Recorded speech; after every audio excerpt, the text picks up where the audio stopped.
enter or not. But okay, thanks a lot, Anastasia. We can start. And so, ladies and gentlemen, thanks to be here. My name is Marco Falsetti. I came from Apre, from Italy. I have the pleasure and honor to manage this session today.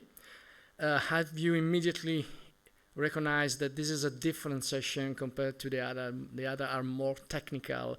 We are in an industrial technology conference. Most of us, including myself in the last 15 years, were used to take part in industrial technologies, dealing with technological or scientific aspects. But nowadays it's different. I'm going to I have a pleasure to manage this session. It's not really totally different. It's quite relevant to what is our future in terms of science and technologies. We are going to discuss about young generation, young people, academia in a certain extent, and industry. And we are going to focus on some aspect of this problem. You know that if you are aware about Horizon Europe, the new framework programs, I'm sure that all of you knows that this is the core of our discussion, including Industrial Technologies Conference. There is a lot of attention from Commission about one specific word. This word is co-creation and engagement. So that is not news to us, at least for people like me that is in a European business fair since 30 years related to science and technologies. But what has changed recently in this new program is really the idea that the Commission want to do more in this area. Oh, we are Joanna. Welcome. And it's a pleasure to have the Deputy Director General with us. I appreciate a lot. And so please. So I just continue. This concept of co-creation engagement was no new in the Commission policy since years. Even in the last framework program, this was already addressed. But today, in Horizon Europe, something is going to change because they really push us. And when I say us, for example, I'm the director of APRE. APRE is the agency, the Italian agency who is managing the national contact point for Horizon Europe. And the question was, okay, you are pressing us to the concept of engagement, but what does really means? What do you expect? We are used to speak to the scientific community, the potential stakeholder of the programs, but we were not so used to speak to the citizen, because our role was to help system to participate, system, organization, researcher, whatever, to the framework program. Now, what is really means is a big questions, and the answer is even more difficult to do that. But we had to answer, we had to give an answer to this question. We had to bring other kinds of stakeholders in our games. It's not anymore the times to continue to speak with on technical stuff. That is relevant for sure. But we had to bring these two cultures together. So that is the core part of the discussion today. But we will use young people as a key element of our discussion for a simple reason, and I will come back during the discussion, because in any case, you know that Europe is facing today a lot of great challenging. The level of complexity of the change that we are facing is incredible, and we know that to achieve this challenge in the digitalization, in a green dimension, is an environment control, in a climate control, we need a lot of solutions that today doesn't exist. Technical solution that will be a necessary element to bring real ideas to reality. Because today we have quite challenging objective in terms of reduction of pollution, in terms of reduction of CO2 emission. So whatever will be, but water control, whatever, is a big, big challenge. And today, really, we don't know how to deal with that. And second, solution to this problem will be quite long-term solution. It's not something that you can invent in 2 years, and after that you can change strategy in other 2 years. This is a long process. So the decision of today will probably provide and generate evidence in 10 years' time, 20 years' times. In 20 years' times, our Europe will not be full of people with gray hair like me, but will be new generation that will be gray hair at that times, but we have to wait 20, 30 years. So we are going to discuss today for some things that will affect the life of our young people. And that's why young are the center of this discussion today. So I would like to welcome, first of all, and to invite the speaker to sit around this table. I'm going to provide you with a micro, don't worry. Yes, please. So we start from the first, and I will ask to come Brigitte Plateau. I'm going to introduce after that Mila Ratti and Frank and Serena. So you are already in. I'm going to give a brief introduction, and I will ask the colleagues to be more precise and to present yourself in the best way you like. But again, I should, as chairman this session, to provide you some information about that. So we start from Brigitte. Brigitte, she is professor to Grenoble University, and Institute Polytechnic of Grenoble and University Grenoble-Alpes. You have a long list of accreditation, so please, Brigitte, when it's your time, I would like that you will introduce for yourself. I would like just to stress one element from your short bio. She's invested for the presence of women in decision-making policy, for an early and large education in informatics in school, and for the voice of students at European level. And I just mentioned that because this allows me to present you as a double role. You are a scientist. You are a scientist in mathematician, in science computing. You are a woman, but you work with young, and that is quite relevant for our discussion today. Serena Keren is from APRE. She is one of our young staff. Unfortunately, the responsible of the young ambassador, the Horizon Europe young ambassador, our colleague Chiara, was impossible to attend due to COVID, and it was not foreseen at the beginning. So she is one of the staff, but I'm sure that despite you are a young group, in a young element in this group, so you will report quite in a good way about this initiative that you are going to express. Now we have a couple of really still younger ladies. We have Mila Ratti and we have Frank van der Zaag. And they had to witness of something that we are going to introduce with the presentation from Brigitte. So I give the floor to both of them to introduce yourself as you like, but in any case, we are an engineering student, so we have women, we have young women, working in STEM, so we have also opportunity to address the problem of STEM participation from the women point of view. And as far as concerns Franke, we have again a real activist in many activity due to the European Union policies. You are part of the universities, the European university, so it's a big pleasure to have it with you. But again, both them were part of an initiative that is going to be now. Yes, we will start with you, Brigitte. So, okay, thanks. We start. We have time, and we have time for discussion. You will see. You know that as far as concerned the question, we want to collect question through Slido. So you have the code here. Please, you can enter question whenever you like, but we are going to manage question at the end of the round table. We will do our best to have something active and dynamic. So there will not be just one presentation, but we are going to have at least a couple of 2 or 3 rounds with the speaker. At least this is my intention. So Brigitte, the floor is yours, and you need slides, so I will ask you to come here.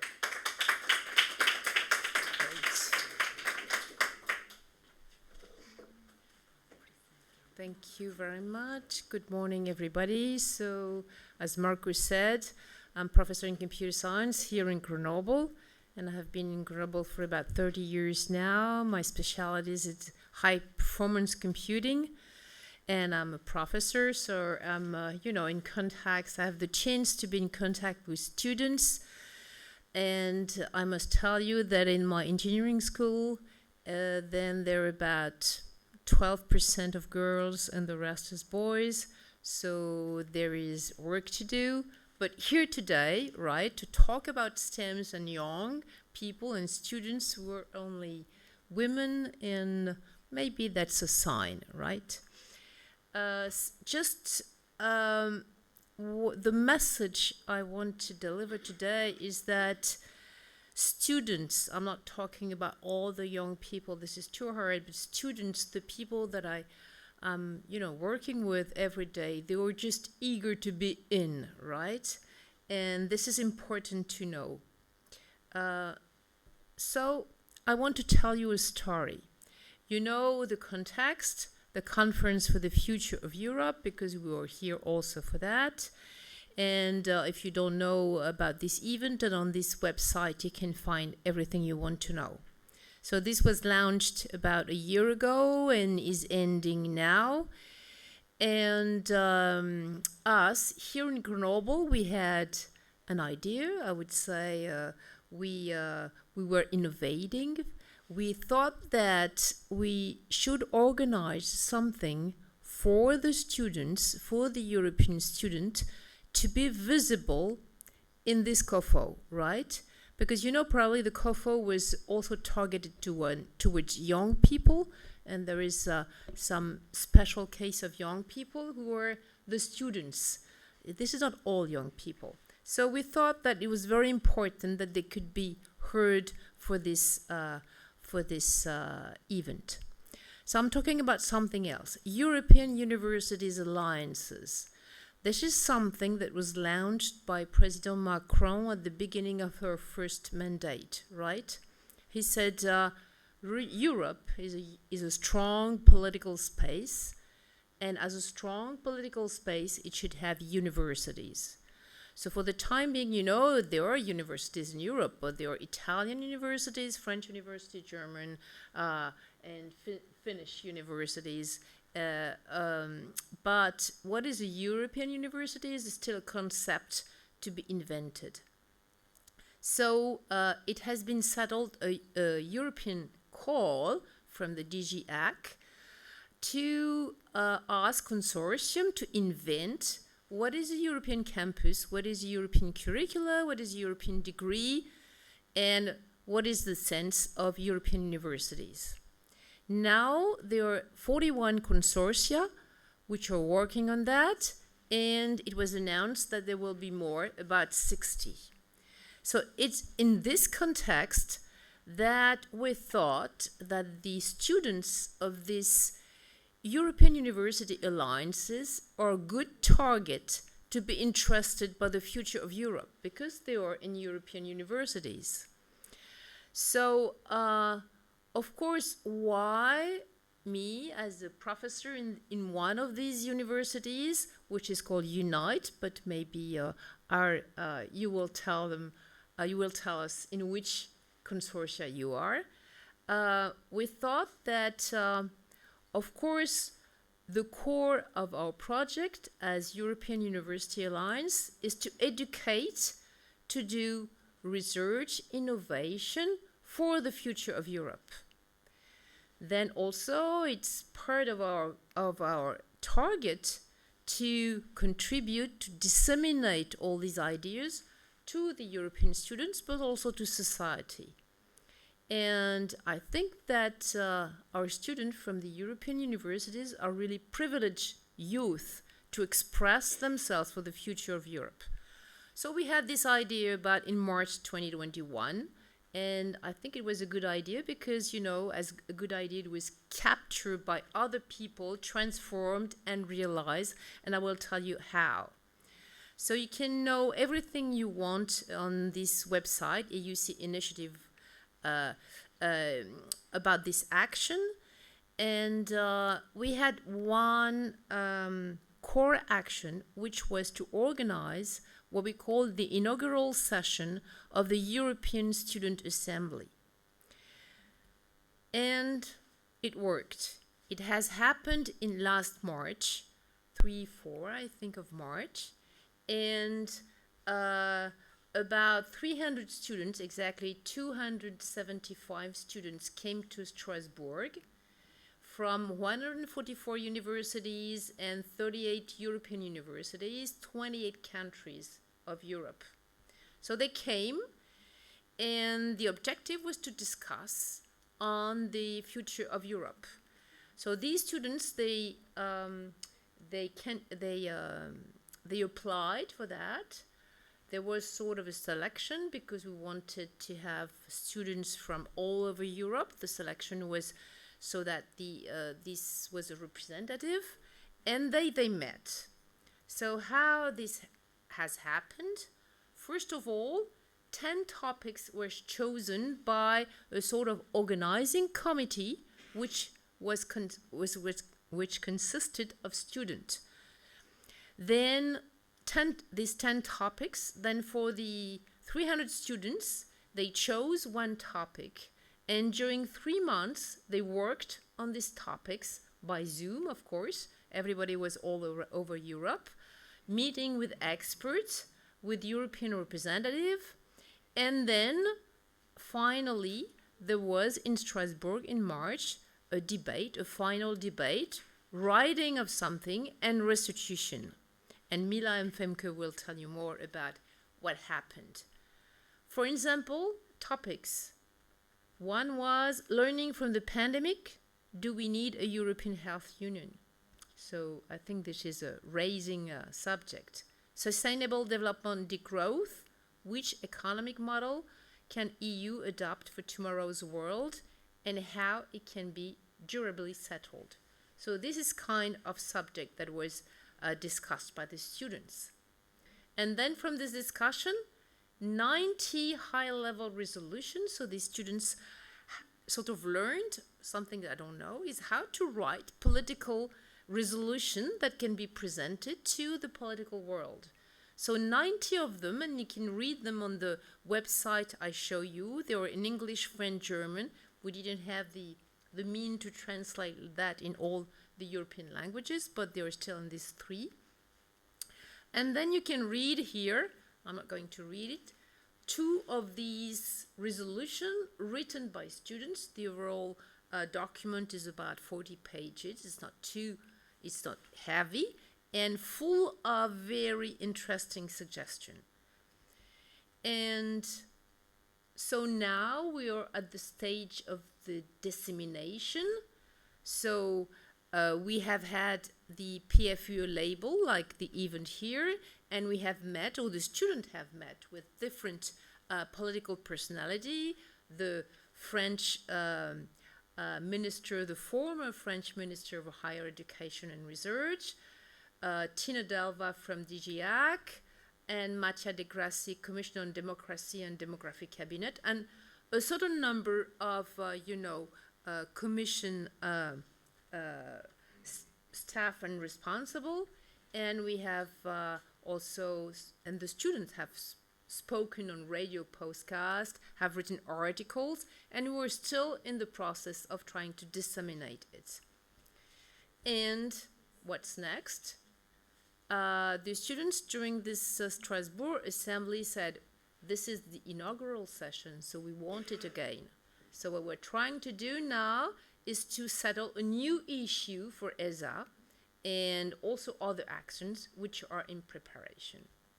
So that's about it. And what I do think is that ESA is sort of this European Student Assembly is sort of a model, in the sense that when you try to reach students You propose them something where they can propose, they can talk together, they can meet together, and they are on the core subject of their future, then they're willing to be in and participate. Thank you very much. I'm finished with this presentation. Thank you a lot. That is just the first round. We are not going to finish. We are going just to start the discussion around a couple of main presentation after the speech directly from Miller Frank. So we are just getting hot the environment. So again, I will start again in the second round, starting from your last comment. Because we are in Industrial Technology Conference today, we are not in the COFOE. You know that COFOE objective was different, the topic was different in a certain extent, but the methods, the idea to bring students so active within COFOE may be an interesting model for us also when we discuss about how to involve students or young, this maybe not necessarily students, in the industrial dimension. What should be the narrative or the right narrative between a complex industrial system, European industrial system, and the young in order to be proactive and not to be in a negative approach.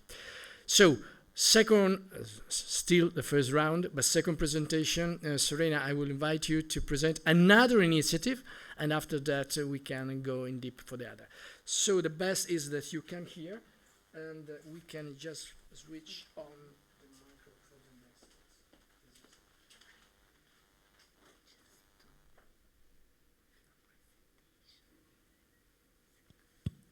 The second? No, it's this one, yes.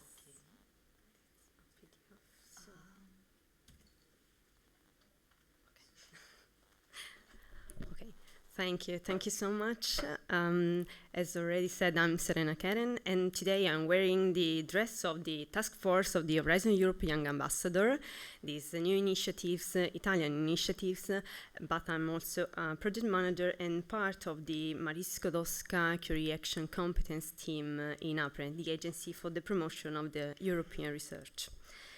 So today I'm introducing you these initiatives, Horizon Europe Young Ambassador, but before to start with the presentation of the initiatives, I want to provide you a framework in which you can understand better how it was born in this year. In APRE, we have been committed from the past 2 years to involve young students and young generation in the context of our APRE annual conference in Italy, where we involved from the 2020 and 2021 as well, a group of young people to discuss and to interact about theme of research and innovation and mission topics with Mr. Jean-Éric Paquet, the director of DG RTD. So in this route, on this path, this year we launched the Horizon Europe Young Ambassador in the context of Gen C, Generation Changemaker. That is a network of young innovators promoted by Ashoka Italia and Agenzia Nazionale Giovani, the Italian National Agency for Youth. So this is a training path, activation training path, because our young change maker will be not just trained, but also they will be active to promote their own initiatives. So this is a path for the young generation and young innovators that want to learn more about our European Framework Program for Research and Innovation. And this is something that goes towards what the European Commission is always asking by the beginning of Horizon Europe about the co-creation and co-design process. It is a path where they want to discover what's interesting in Horizon Europe for them and how they really can contribute and the real protagonists of the European research and innovation. And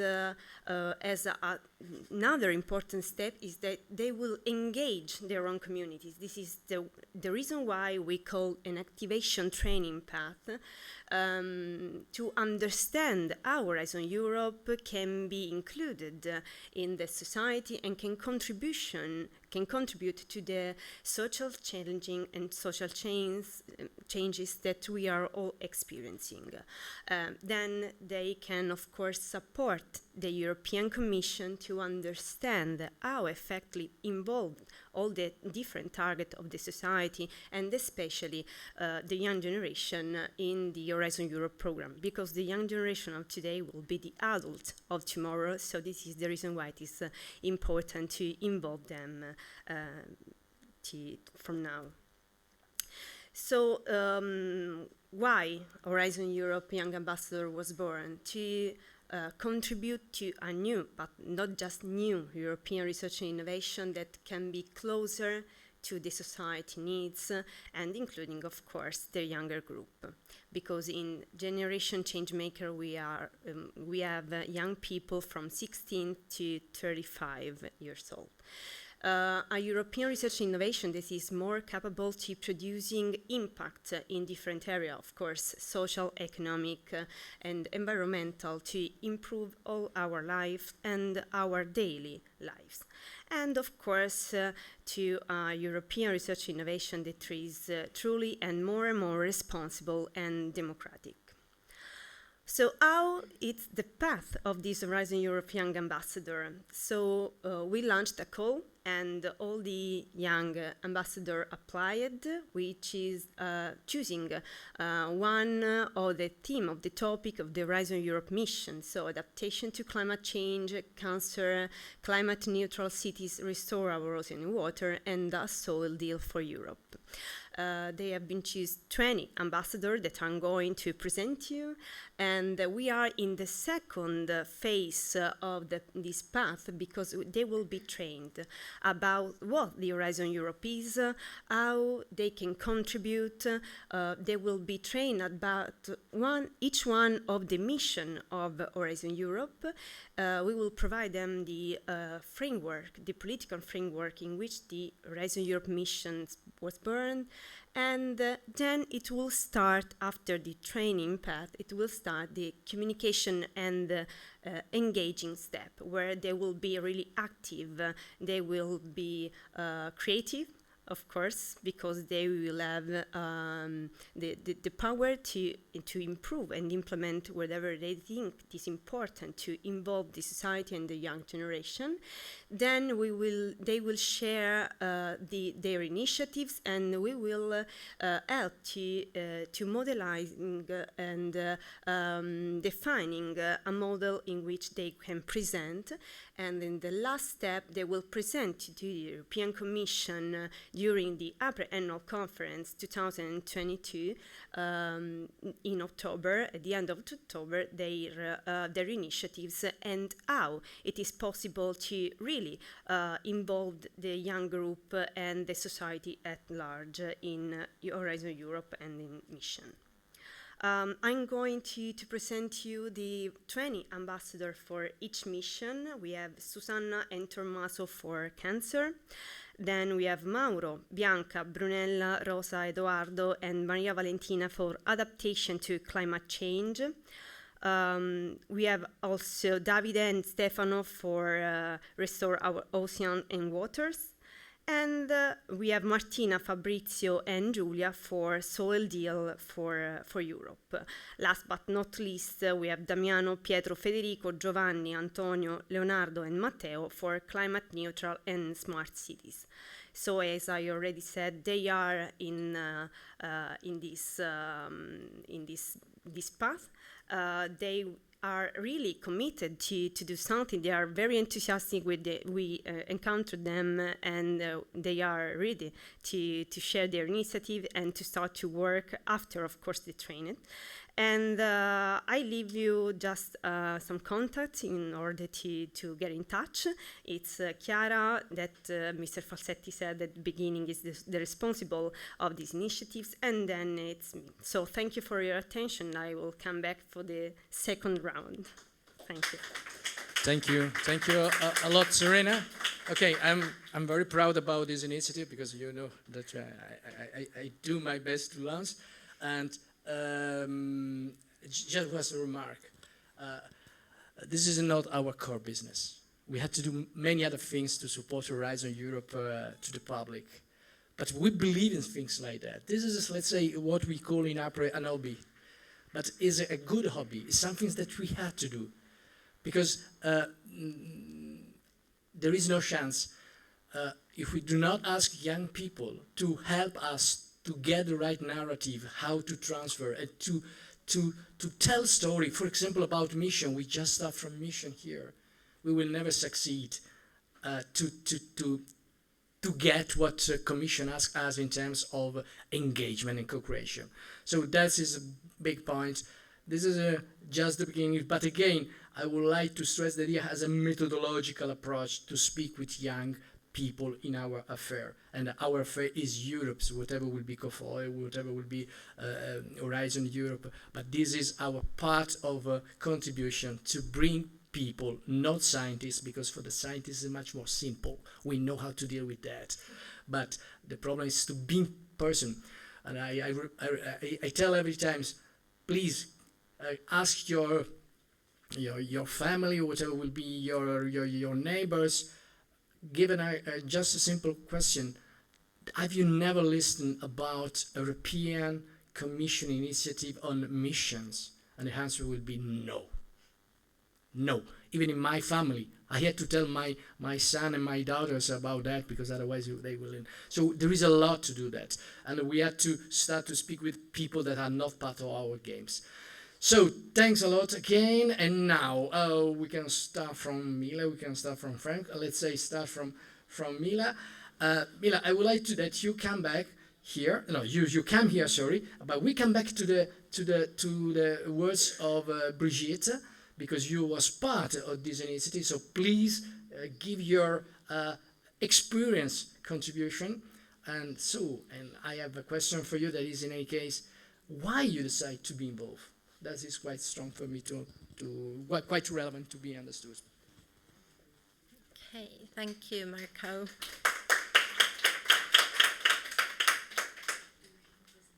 No. To start, I want to ask you 2 questions. How many of you dreamt of being a superhero when you're growing up? Me too. What about changing the world? Yeah. For me, taking part in these international projects as European Student Assembly gives me the opportunity to do that. The opportunity to change the world with like-minded students and be a superhero for a while. It also is a way to make a difference. You get your voice heard, and you get to innovate with like-minded students. So when the opportunity to apply for a European Student Assembly presented itself to me, I was, of course, I want to take part in this and send an application, and I was selected. So, my name is Milla Räty, and I'm a mechanical engineering student from Finland. I study at Häme University of Applied Sciences, and my home campus, as well as my home, is in Riihimäki, which is a smallish town about 60 kilometers up north from Helsinki, which is our capital. I have an earlier degree from business economics, and since I love my school so much, I graduated from HUMC that time as well. I have about 1 year of studying left, and then afterwards I will be an engineer. I don't know what I will do, but I will be an engineer. On top of that, I'm a chairperson for our school student union's Council of Representatives, as well as run EU's HUMC's Student Advisory Board, which also got me the opportunity to apply for the ESA. On top of that, I also work as a part-time Run EU student assistant for my school, so things don't get boring. So, as I already mentioned quite a few times, RunEU, it stands for Regional Universities Network, European Universities. It's a student alliance with 7 like-minded higher education institutes along Europe. HAMK is one of them, so there's 1 school in Finland, 1 in Hungary, 1 Austria, Netherlands and Ireland, and 2 schools in Portugal. Explained shortly, they were established in 2020, so we are just taking baby steps towards in the middle of the Student Alliance sea, but we are becoming better and better. We are quite a big student alliance. We have over 100 student student council members along the Europe. So last year I was a vice chair and now I'm a chairperson. And when I was a vice chair, then that got me the opportunity to be part of the ESA. And when I was selected to the ESA, I was directed to the panel 6. There were 10 panels in total, and the panel 6 had a topic of how should the European democracy of tomorrow look like. It was not the easiest topic, but it was really interesting topic. We had around 25 to 30 students to each panels, and every panel then chose 2 facilitators to make sure that everything runs smoothly with the coordinator of the panel as well. I was chosen to be one of the facilitators, and my lovely co-facilitator is here also today. Jessica is sitting here. And then we had our panel coordinator, Claire, and I think she is a student in Grenoble University, so she's a local. Not here today, unfortunately. As facilitators, we had quite a role because we really need to make sure that the schedule was on point and we would achieve our goal. And the goal was to have, 10 policy proposals by the end of the European Student Assembly.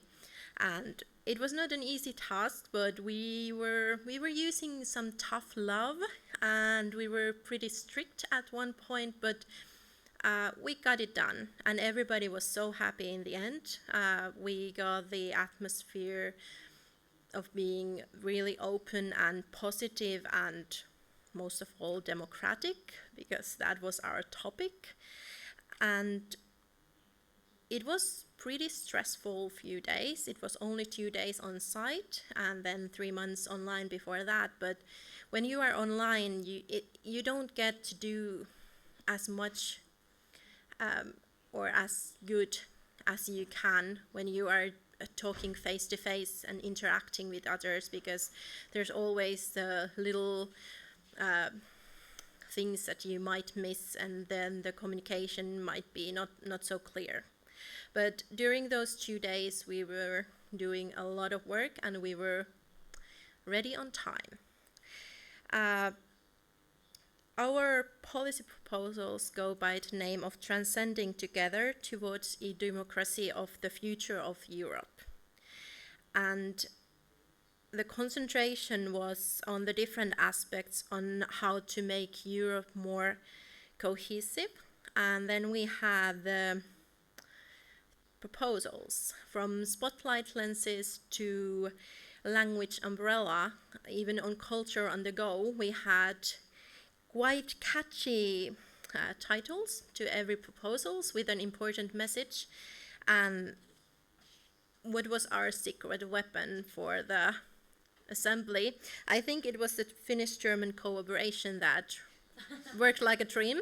But yeah, because we were really, really on point.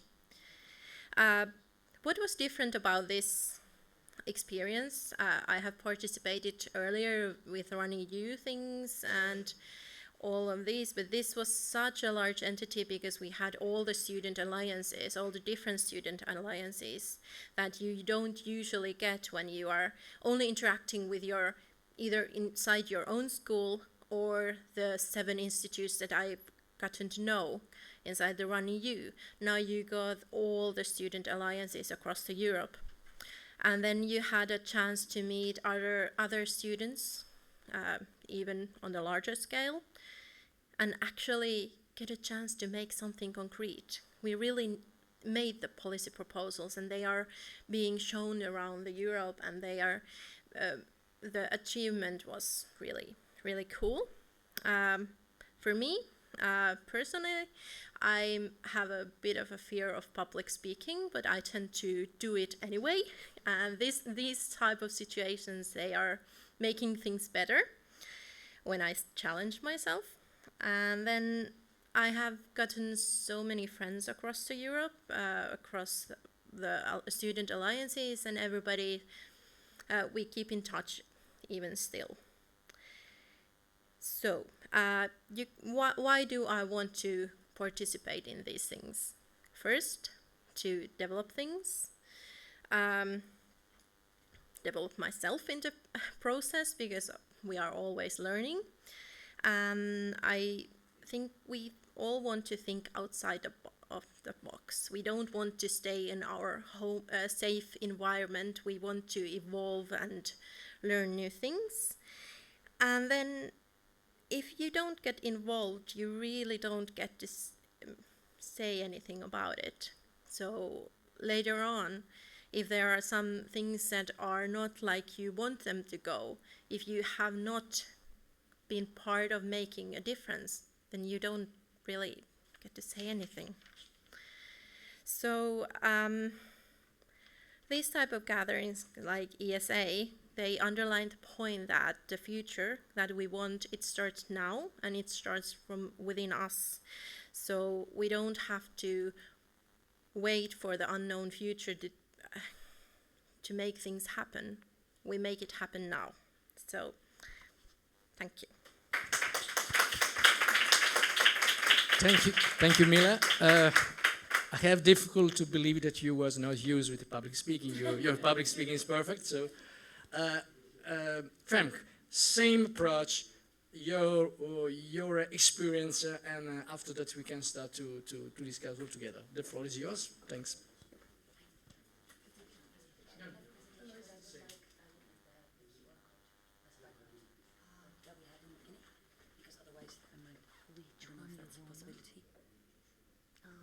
This one for Slido or not? Yeah, just the slides and then the QR code if that's possible. Just a second. Yeah, no worries. There should be a slide there. Just a slide. Should they appear now? No, otherwise I can talk. That's no problem. Okay.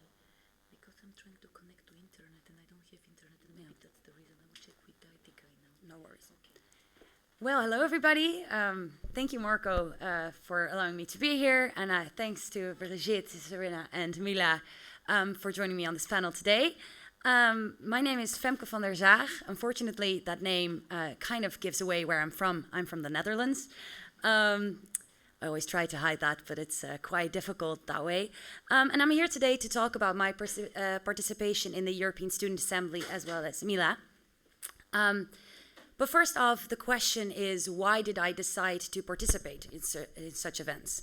My apologies.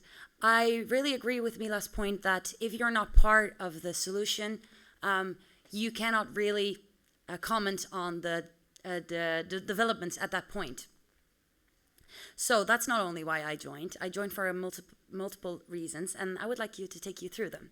So I am a master's student in Global Challenges for Sustainability, which is a master's program from Charm EU. Charm EU is the first European university that, that is not going to work. First European university in Europe. It's a co-created program from the which is co-funded by the European Commission, and which is collaboration between 5 different European universities, including Universitat de Barcelona, Université de Montpellier, Universiteit Utrecht, ELTE in Budapest, and Trinity College in Dublin. And what makes this European university different from a European alliance, that I essentially am a student at the 5 universities at the same time. So I am now currently studying in Montpellier, but I started this year in Barcelona. But actually I am also inscribed in Utrecht, in Elte, in Montpellier. So that means that I also have a great opportunity to all the resources that these 5 universities actually grant me. I think that this is also an interesting point to see how does that work, because I do the same program as my colleagues in, for example, that are currently in Montpellier. Because my master's is hybrid. So it's a combination between in-class activities, but also a continuous connection to the other universities with cameras and microphones to ensure that we all receive the same education at all times. COVID, you can imagine, was a great practitioner that we already kind of are used to do online, partly online programs. And I can imagine, you can imagine my parents' astonishment that I actually said that I was going to do an online master's after, practical education was allowed again. But I think that Charm EU makes it interesting and also allow me to actually engage in the European Student Assembly, because essentially I think they have the same goals. It is to bring European students together in synergies and creating a transdisciplinary organization to kind of bring people from different backgrounds together, which I find, and what Brigitte said as well, is one of the most important keys to create actually the backbone of the social challenges that we face today. It would be a bit cocky to say that, me as a student right now would be equipped to face these societal challenges, but I think that it kind of shows by the creation of the events, for example, as the European Student Assembly, the creation of educational programs such as European Masters, the European Alliances, shows that we are very much creating a foundation for increased cooperation between European students. Well, to come quickly back to the European Student Assembly, my colleague Mila already explained perfectly how everything kind of went forward. Where she was in panel 6, I was in panel 9, which was about climate migration, which is one of, I would say, a difficult challenge that Europe will face, not only internally displaced people on the European continent, but mostly environmentally induced migration worldwide. I know that this conference is not about environmental and conflict and climate change, really, but I do think, and which was already said in the introduction, that they're very much in line with each other, and that we cannot really do digital improvements without considering green improvements at the same time. So this was also one of our main recommendations, is that we urge the EU to come to more coherent policies concerning not only the facing and receivance of climatically induced migration, but also to increase the policy coherence on terms of climate change, which I found very interesting. I have a background in environmental sciences, so I did my bachelor's at the Universiteit Utrecht in sustainable development in governance and societal transition, which is very much the policy side and very much the social side. And now I study water management at my master's, Global Challenges for Sustainability, which also incorporates a lot of hydrology, but also still stakeholder engagement, and creating the momentum to communicate very much our findings as academics to the greater public, because I think that that is one of the challenges, is to incorporate students, academia, together with the great public, and why we are here today, also to incorporate industry, because they cannot face the challenges of the future without these coherence. Well, my personal reflection on the event of the European Student Assembly was personally very good. I have a background as well. During my bachelor's, I did Model United Nations. I don't know if all of you are aware of what that is, but it's essentially a simulation of the General Assembly concerning certain topics. So I did this in my undergrad, so I went to Oxford and Harvard in order to participate in conferences to already think about what are the challenges of the future, because the topics of these Model United Nations conferences would always be related to real-time problems. For me, the European Student Assembly was the greatest opportunity to participate in an event which I liked, a Model United Nations conference, but with actually an outcome that was done something with, the dissimulation of the policy advisors. So it wasn't only to think about, to engage myself and with other students from different backgrounds to think about these challenges, but people were actually inclined to listen of what I had to say, which you can imagine is a pretty nice feeling as a student, because as a student, and especially in your master's, you start having the feeling that you can actually talk about certain challenges because you kind of know what's going on. But the momentum to create an hearing eye to what you have to say is a huge compliment. And I would say that the European Student Assembly and what the community is doing is very much that. So creating a momentum not only for the industries to learn from students, but also for students to get the floor to say what they have to say. Because as grown-ups sometimes forget to think, is that students actually do know what's going on. And they kind of have an idea about what the challenges we are facing. What I found one of the most interesting and important things that was again said during the plenary session in the morning is that for me it is a great privilege to see that industry is more and more aware of the importance of the synergies between sectors. That industry is aware that we need a green technology, that we need climatic inclusion in sustainable growth. Because I think that contemporary complex problem cannot be fixed without a transdisciplinary and intersectorial approach. Within that, there is a lot of space for participatory governance, inclusion of young people, and inclusion of different modes of ideas, because we cannot fix the problems otherwise, in my opinion. Thank you very much.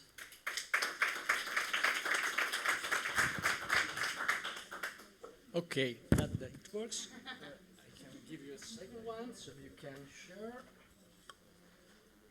Thank you. You can share between. Oh, okay. Yes, sorry. That's better.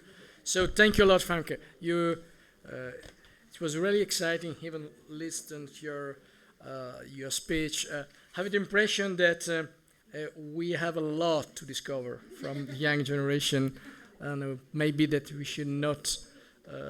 We should stop a moment, sit and start again to define a new dialogue with the new generation in a different way. But if we are in these rooms, let's say at least we already got this mood. Okay, now I would like just to you remain sitting. We are going to share the micro, and I will start again from Brigitte. Brigitte, clearly from your presentation, we got your emotional involvement in this exercise. You was really full committed with this experience. But I come back to the point of industrial technologies now. We are in an industrial system. We are under a technological area in this conference, and you are a scientist from computer science. And again, what is your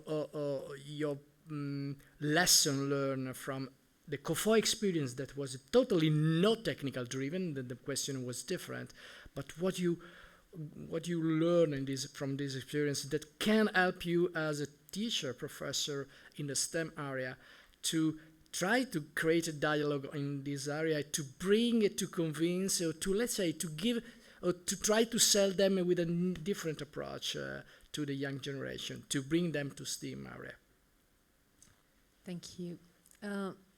First, I have this experience as a professor because I'm having in front of the chance to have in front of me students in computer engineering, and then I have this experience. My feeling now is that it's very important for young people that their scientific education, technological education also makes sense to them, right? That they feel that they're going to work for something that makes sense to them. And so makes sense in the they are human being and they want to work for their future and they want ethical consideration to be part of their project of life and also condition of life and also maybe this the technological and scientific interest is part of a global paysage, right? So they want all of it. This is very demanding. And but they want it, and I think we have to listen to them because I think that the good students, they are going to the places which make sense to them, right? This is very important.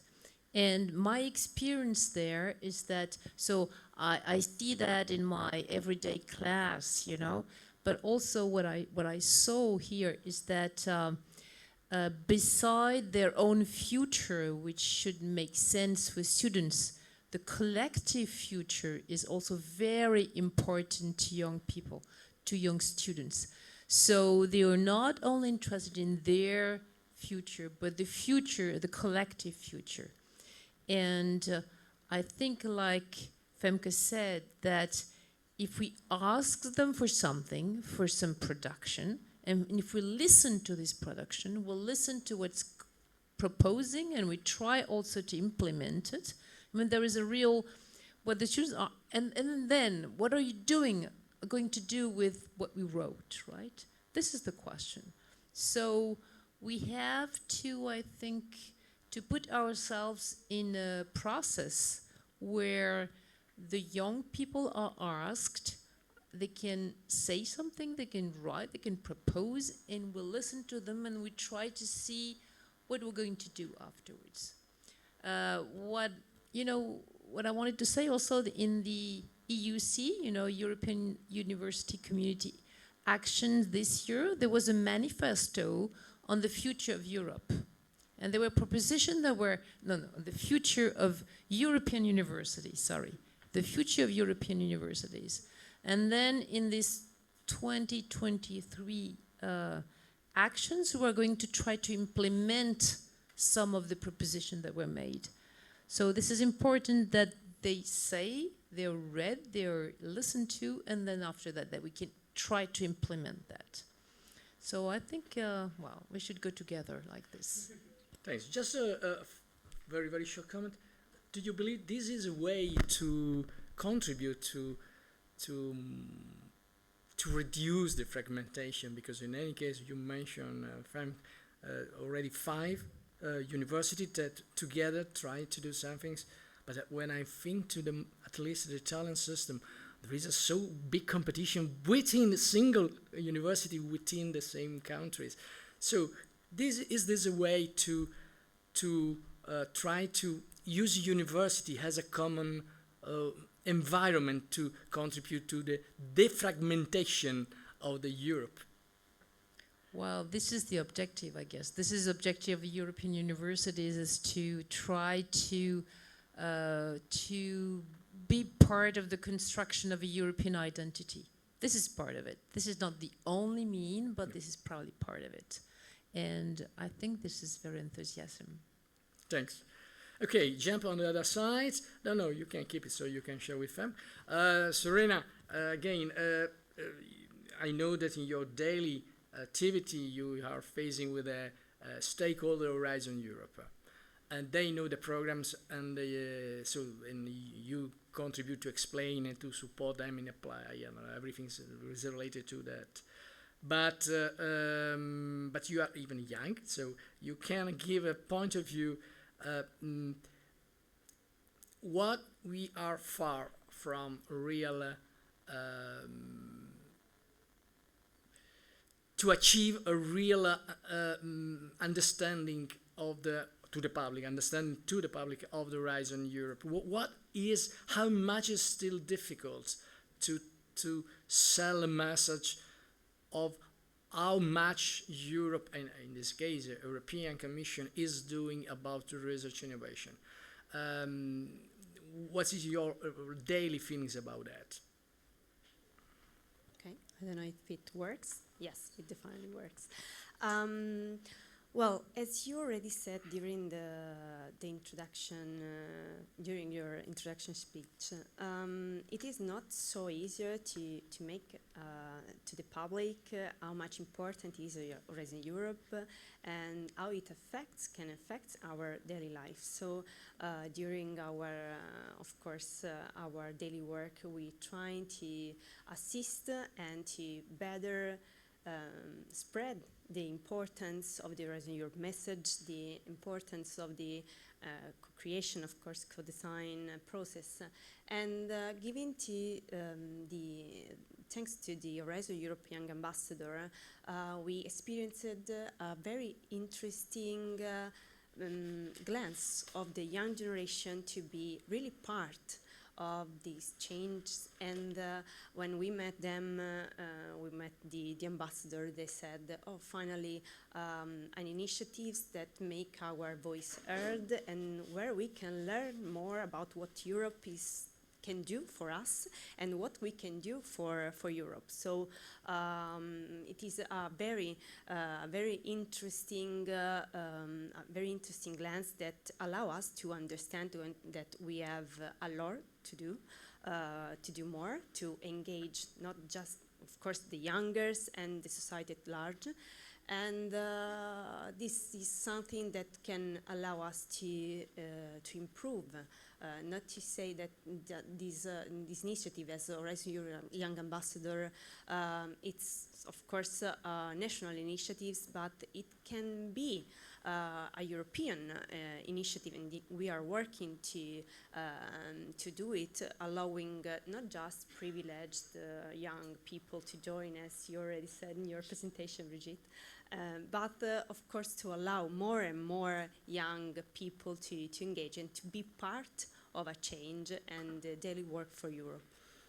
Okay, thanks. You mentioned about privileged groups of people, and that is my fear, because when I listen both Mila and Frank, I realize it's like for our ambassador, when we face with you, with this, let's say, dreamer, it's quite easy to discuss because you are perfect counterpart in our discussion, but I still have the fear that there are large part of our youth, young people that are not as you. Let me say in this way. I want to be very brutal. And I come back to the point, you are special sample of this system. And we need you in order to reach the other two. So can you just comment about that? How much you are... Also, Brigitte, you want to say something, please? How can you bring you with you other to the games? Because otherwise we remain as small groups of elite. Well, it's clear that, I think it was clear that here we're within people that are part of the elite. But I think that it is important to have in mind that the youth as a global has something to say, but it's not easy to just say, I want to talk to young people like this. I think the COFO tried to do that, but it's not very successful. You have to have special action for targeted people. Otherwise, you are just in general and you don't do things which are useful. And I don't know if students can be part of the links, but they are not the only mean. Towns, cities, industries, all links are necessary. But it's important to know that there is need of a lot of efforts, dedicated efforts. It's not going to happen like this talk to the young people in Europe. I don't think so. Yeah. You're right. I will never use the word student. I used young people. That's why I'm perturbed, because for students, quite easy to do that. Can we start with Mila, and after the comment from Frank about this point? Are you an elite, or how you can help us to reach the ones that we are not certainly able to reach? Well, in Finland we have these things that these persons called MyTech ambassadors who go along with schools and promote the field of tech and school in process. So also want to make sure that the students, the young people there, they know what else is up for them, because it's not only about, okay, it's this and this field of studies and this school, but you can do so much more than just go to school. So for me, for example, I always promote everything that I've been part of, and then just hope that somebody gets excited and innovated and maybe follows my footsteps. Thanks. Frank, same reply from you. Yeah, good question. Am I an elite? Well, that's a loaded question. I definitely think that I am very fortunate to be able to join these platforms, and that I am currently in an interesting field of studies, because I'm in environmental sciences, I'm in sustainability, sustainable development, and I do think that in that field it started off with academics and, you know, some professionals maybe, but you see that a lot of pressure in concerning sustainable development comes from the youth, comes from the larger public. Well, we all have the stacking of the school, I don't know the English word, but from Greta Thunberg, which was, I think, the perfect example of that. A lot of pressure concerning climate change and climate action comes from the bigger public, comes from the youth. So to say, how do I personally see myself in engaging with that, is communication, is telling people what you're doing. But I think also a very big part of it is acknowledging that not everybody will want to follow your footsteps. It's great if some will, sure. But like you expressed earlier, that sometimes you have to tell people the situation, tell people about the missions of the EU. I sometimes have to tell my friends, they come up to me and they're like, can I eat avocados, yes or no? I'm like, yeah, that's not really the point about it. But it is about, you know, telling them what you know, and also not always expecting people to want to follow in your footsteps, as long as giving them the information of picking for themselves what they feel. Okay, thanks a lot. I will come back to your point about communication, if you allow me. But I would like to check now if there is some question. I cannot connect to internet. Okay, so I cannot see. Apologies for this. I don't know what's going on. But we can connect. Can you give me this the code? I can enter by myself. No problem. Here it is. Here is everything. No, the Slido code. I need the cool code. The cool code of Slido. I can do it with my. I can give you my mobile. If you have the cool code in some place, you can get it. No, because this is not Slido. This is the Wi-Fi. Yes, okay. I'm giving my credentials. So I can link to. Okay, let's start from the beginning. Not application, but I would like not to stop with my Slido. Sorry, it. Yeah, old school. Let's go old school. I've got a question while you're logging. Okay, let's do it. I was forbidden to do that, but because let's do that. Real life interaction. Forget the coding. Come on. Sorry. We can fight better with this. That's Exactly. Thank you very much. My name is Andrew from Ireland. I'm the Chief Innovation Officer with a technology centre. I should say I'm absolutely buzzed by what I heard today. You're a fantastic ambassadors, and I mean that in a general sense for everything. Brigitte, you in particular, you're the professor that all of us would love to have when we were in college, in every sense of the word. I came into the room today to talk about engaging the next generation. And I suppose, you know, it's funny, I didn't realize we were going to have all women, for example, on here. And I should explain my bona fides. I have got 3 sisters, 4 aunts, a mother-in-law, and a sister-in-law, and 2 beautiful daughters. And one of my daughters, the eldest girl, is not a STEM child at all. She's a performer. She did a musical degree in London, and she's in stage and theatre and all of this kind of stuff. And my second daughter is like her mother, clearly. She's beautiful and intelligent, and she loves maths. And she is starting a maths degree in Paris in September. I'm hoping for a Brigitte above in Paris to be there somewhere. But my general point is this, on the engagement of the next generation. So I look at the women that we have here in particular, and it's way too late to be engaging this, whether you're elite or not, because you're already engaged. What's really frightening to me is that, I give lectures in universities to convince graduates or general students to come into engineering. And then I realized that was too late. So I went back, and in Ireland we've got this gap year for all of our children at 16. So at 16, a child takes 1 year out of the system. It's structured. In my case, my daughters went, and one of them went dancing in London, the other one went to a college or to a school in the south of France. And that was their understanding of what they wanted to do in life.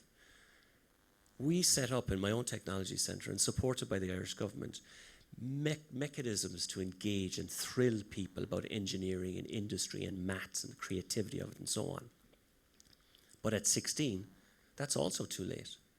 So my wife is teaching young kids at 8, 9, 10, 11 type roles.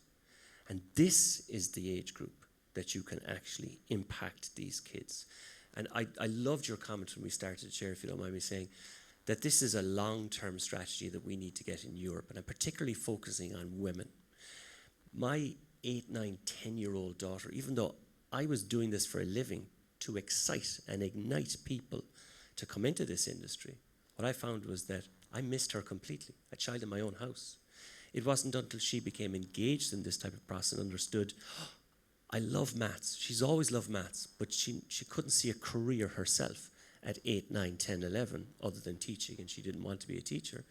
And yet, if we can show these young people, then they will become. And I think that's the policy, that it is a long-term strategy. And just to say, hopefully, they will become what we've seen today with you as an excellent group. Thank you very much. Yeah. It was not a question, but an excellent contribution in any case. Oh, and after that we have Joana.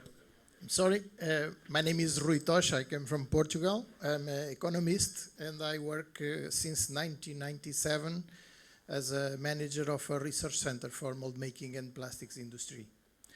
And I'm with Andrew.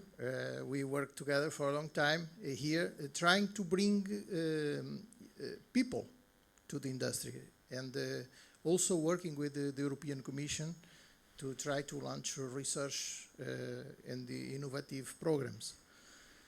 And we have in our center since '96 a project called Thinking Industry, where we bring the students from the school with 12 years old till 18 years old from all over the country, because we have this action in all the research centers in Portugal, to show them what is industry. And what is interesting is during this long-term period that we have been investing on this, there are a lot of changes. And I congratulate all of you for your work also, because you present some ideas that we can bring to this program. I have also 3 kids, 2 girls studying in England, one in project design and another in fashion.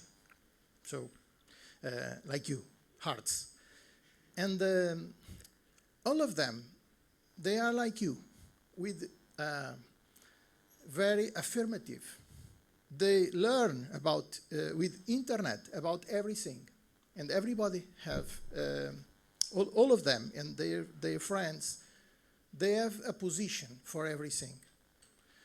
The question is, the schools are teaching in a traditional way. And so everybody has a speech.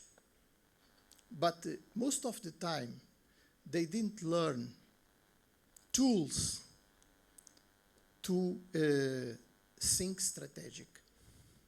And I believe all the disciplines, I teach in the Polytechnic of Leiria also management and innovation. And the problem is I teach for the management, and they have to create a plan to create a company in the end. But the managers, they are very vertical. The engineers, they are vertical. And so we are not able to match.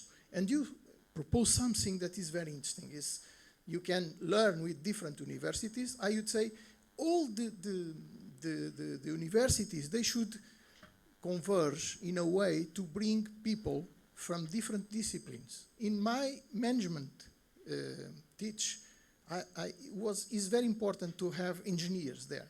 Otherwise, we cannot match the companies because they have excellent ideas, but they cannot perform the product in the end of the life. You know, I finalize here just to say that 2 weeks ago, when I was in Hanover, one girl came to me and said, "Well, you are done well because you are protecting the environment." And I was drinking a cup of coffee in paper. And I said, "Sorry, you are wrong." You know why? Because this cup of paper have inside plastic, microplastic. So this is the reason why I think that one of the achievements that we should bring is to bring tools to thinking strategic in the disciplines to allow people to have not an opinion, but a strategic way of thinking to promote this opinion. Thank you. Thanks a lot for your contribution also. It's not a question, but again, education, cross-contamination. Johanna, please. Is it here? Thank you very much. I was very enthralled by what you all said and by your participation. I have been very much dedicating my whole life to the European project, as a lot of people here are the same.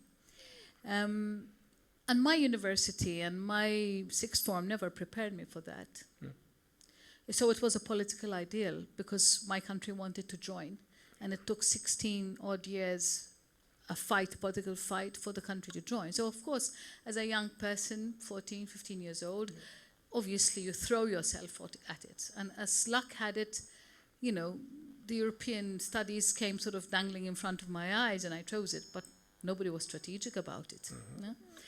I think today we are in that situation, if I may transport my example to today. We have young people who are engaged on climate. I mean, my daughter, you know, she is the one who decides all, you know, what we should eat, where we should throw things, you know, what we should source in terms of materials, etc., etc., etc. Fine. By the way, she will be doing the Charm next year as of September, starting in Barcelona. No, but my point is this, and I think, Brigitte, you really hit the nail on the head. You also did, because you said, are you elite? You know, are we appealing? And how are we going to reach out? We worry a lot about, you know, seem to be consulting young people who are anyway engaged out there and making a lot of pressure on the political leaders. But I think we are missing the whole point. I think the whole point is about, I'm going to use very commercial term, selling Europe and the European dream to young people through their careers, their own lives. This is how I think they become even better Europeans. Of course, we should do things like the Future of Europe conference, etc. And yeah, but the Green Deal won't happen unless you have the engineers to do it and the innovators to do it, and unless they find the money in the banks who would want to support their risk, by the way. So are we being strategic about the number of engineers, the number of innovators, the number of, you know, combined synergetic skills that we need to make the Green Deal happen and the digital transformation to happen? And are we actually exciting and thrilling these people at the age of, I would say, 5 and 6, I would say even, Andrew, not even 11, to already make them dream? I mean, you know, in the 50s, Europe meant peace. They dreamt about peace. We sold it via peace. Today, peace we take for granted, although we shouldn't take it too for granted for obvious reasons. But today, I think the narrative needs to change, but we have not been strategic there. And I think none of the ecosystems are being strategic.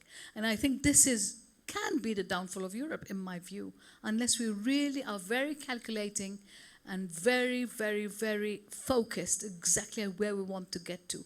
If we want to retain not only the leadership and competitiveness, which comes, I would say, as a byproduct, but first and foremost, we need to win the game, because we know that we're going to relay the race, whether it's zero emissions ambition, whether it's a technological, whether it is deep tech, whether it is social models, new social models.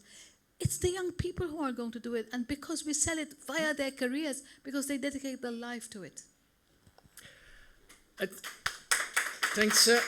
Okay, I'm not going to reply because other voice, please. We are co-creating now, so it's Thank you. I would like to actually ask a question to the panelists and the speaker. Very interesting and inspiring talks that you made. And there was a lot said about, working outside the silos, the need for interdisciplinarity and so on. I think it's crucial, especially with the complexity of the societal challenges. If we are talking about tackling environmental aspects and being more sustainable, we are talking about understanding the entire value chain.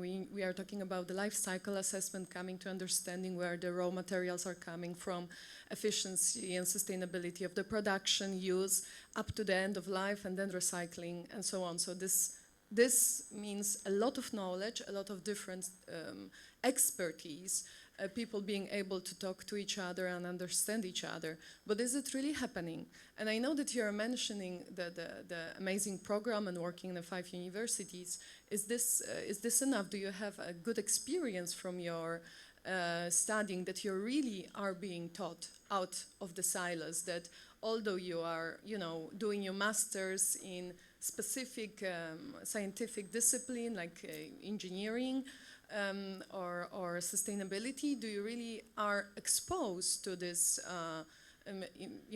different disciplines? Is this being done? Or do you have any kind of solutions to advise on how to do it better? Well, I don't know if this is working. Up. Hello, thank you so much. Resourceful. Thank you so much for the question. Yeah, I think that I'm going to try to kind of combine the things that are said before.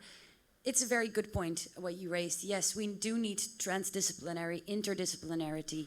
These are all concepts that have been very much used throughout the creation of programs last 10, 20 years. Not only I did a bachelor's in liberal arts and sciences, which is an interdisciplinary program, and now I do a transdisciplinary program. There are differences. I do think that we are all aware that this needs to happen, but getting this into practice is very difficult.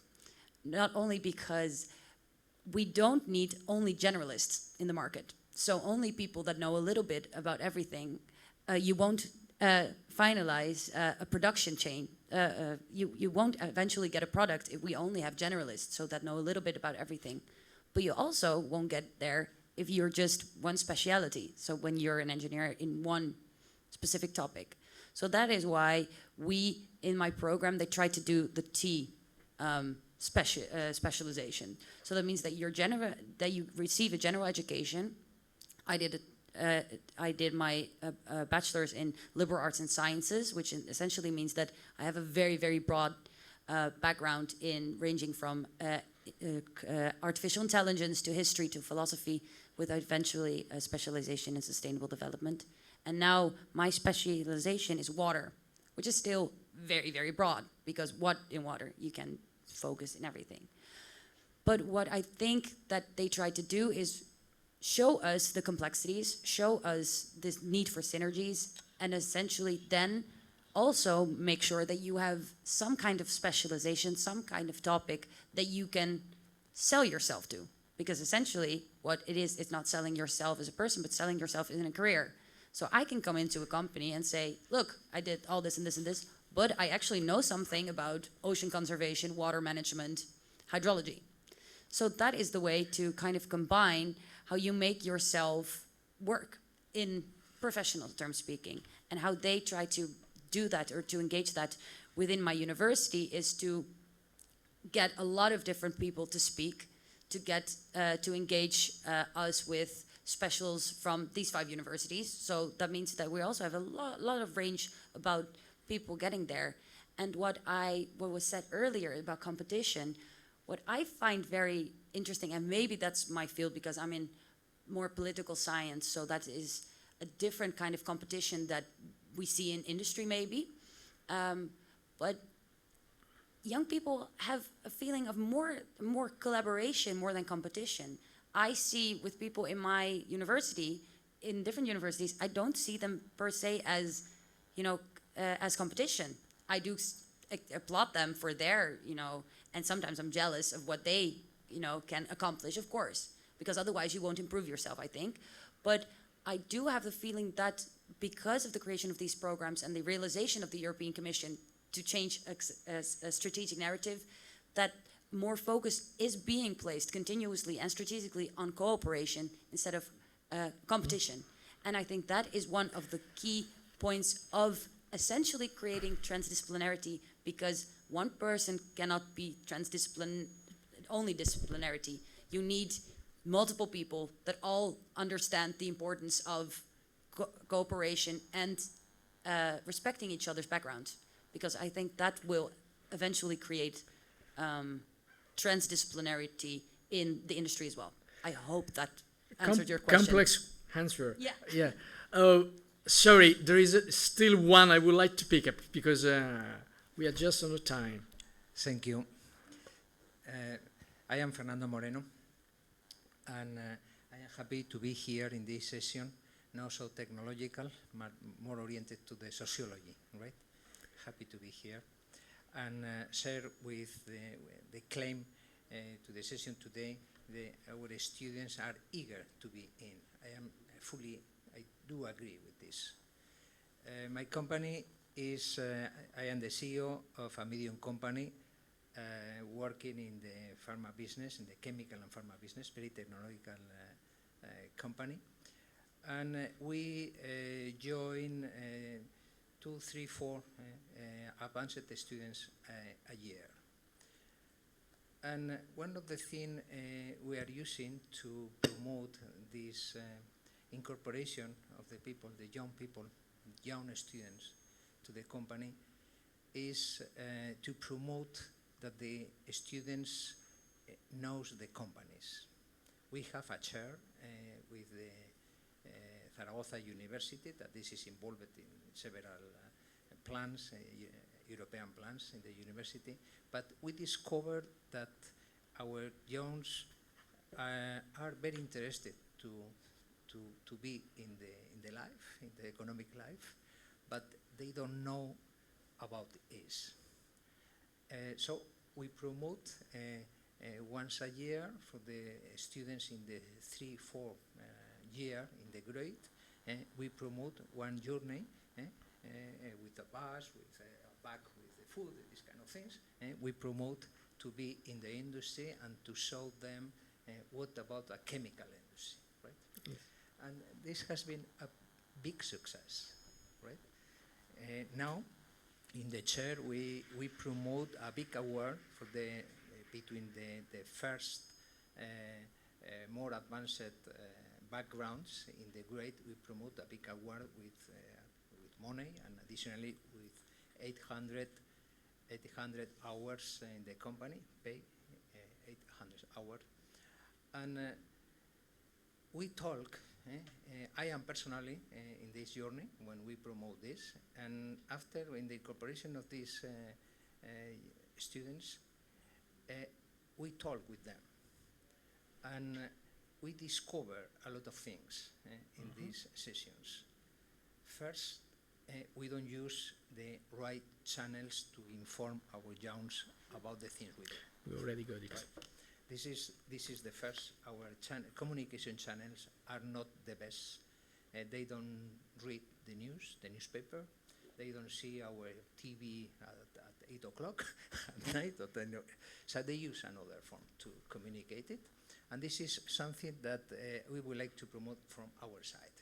We need to identify right channels for inform what we do, what the Commission do, what the European do, what the companies do. And this is, in my point of view, a critical point to advance. And second, to summarize my experience in this, is we need a very transversal knowledge. So this is not enough to be very good in math with engineering. This really, we live in very exciting world with the technology is an addition of a lot of things, right? So our universities need to be ready for this. One of the speakers is in the Netherlands. The Netherlands is one country that developed the new grades in the university, very open to the spread out the knowledge, right? So you can start in one point, but finally you can move in different places, or even you can complement the knowledge with some training in the companies, right? Very important to promote this between the students, because this is really transversal, and this is not so easy to change how we order the knowledge in the last 200 years. But we can imagine, student point of view, how we can improve this in our training model into the universities and into our society. This is one challenge for our future, common future, young and veteran peoples in our society. Thank you. Okay, thank you a lot, Fernando. We can copyright your statements. We have to talk to them in order to discover from them, and that's something that we will collect. Sorry, I had to stop because the time is over. I want to thank you, all of you. I will thank you also clearly my speakers, but let's say the speakers was in the public at the same level as in the stage. So I really appreciate that. It was a very participated session. So thank you for your times. I know that there is a lot of interest, at least from the people in this room, so there is a lot to do. Communication, education, we have cross-fertilization. There are a lot of elements that we are not time to discuss now, but I'm sure that everybody in the different roles, and we have also important roles in this room, we know that we have to do something on these fields. We are just at the beginning. Thank you again for my very, very nice speakers, and so Serena, Mila, Brigitte, Femke. And sorry, just last point, logistic information from Bertrand. Lunch is available in 3 different tents, and he reminded me to say the food is different, so the invitation is to go to all the 3 different tents to choose your preferred dish. Okay, thanks a lot, and see you after that. Thanks a lot. It has been a pleasure.